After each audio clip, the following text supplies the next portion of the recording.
Joo, että mä näytän teille nyt miten wobblataan. Ensinnäkin sul pitää olla 15 tokkia, kuka tahansa vastustaja. Mä nyt Ganondorfin ihan sama. Ja sit sulla pitää olla Ice Climber. Se on eka juttu, mitä sun pitää tietää. Sitten sä laitat mikä tahansa kenttä. Fountain of Dreams vaikka. Sun pitää, ensimmäinen juttu mitä sun pitää ottaa Crabby popolla. Tasa se vaihe. Paina vaan Z-nappainta. Tokaisen se, että sä painat ensin Aata kerran. Grabbaat Aata. Grabbaat Aata. Grabbaat Aata. Nyt kun sen osaa, sit tulee vaikea vaihe. Sit pitää painaa vähän alaspäin, silleen niinku että se tekee down tiltin, vaikka sä et oo kyykyssä tai crouchaamassa. Eli Crabby A. Sori. Crabby A alas A.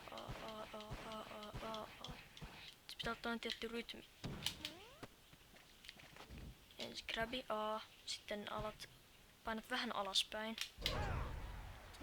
Vähän alaspäin ja sitten alat vaan painaa Aata tietyssä rytmissä.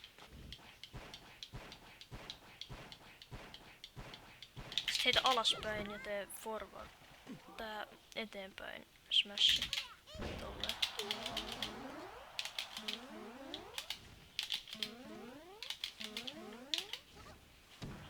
Eli jos se nyt tarkemmin näytetään. Crabby A alas. Crabby A alas, A. Ei se on niin vaikea. Sit kun sä saat tän vaiheen tehtyä, lopussa pitää vaan saada rytmi. Se ei oo niin vaikeeta.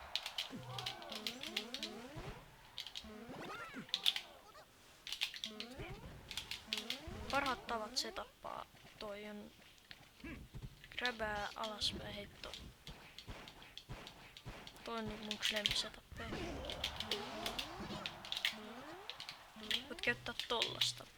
Sitten niin siis jos on yli 30%, alle 30%, vihollinen voi smash outtaa. Eli se pystyy mennä pois siitä. Eli sun paras taktiikka on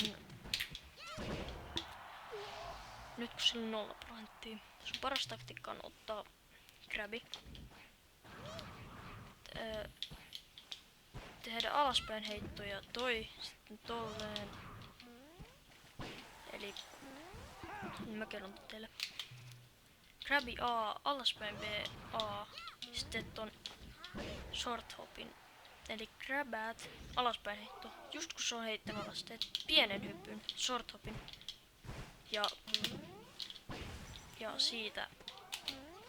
Okei, toi oli aika huono. Niin, vedät siitä, sit juokset vähän, kävelet vähän eteenpäin ja aloitat wobblauksen. Ja sitten Blizzard D-synkki tehdään samalla tavalla kuin kaikki muutkin. Eli grab A, alaspäin B ja silleen. Ja nyt kun saat wobblaa, niin voit alkaa pelaa Ice Climbersilla.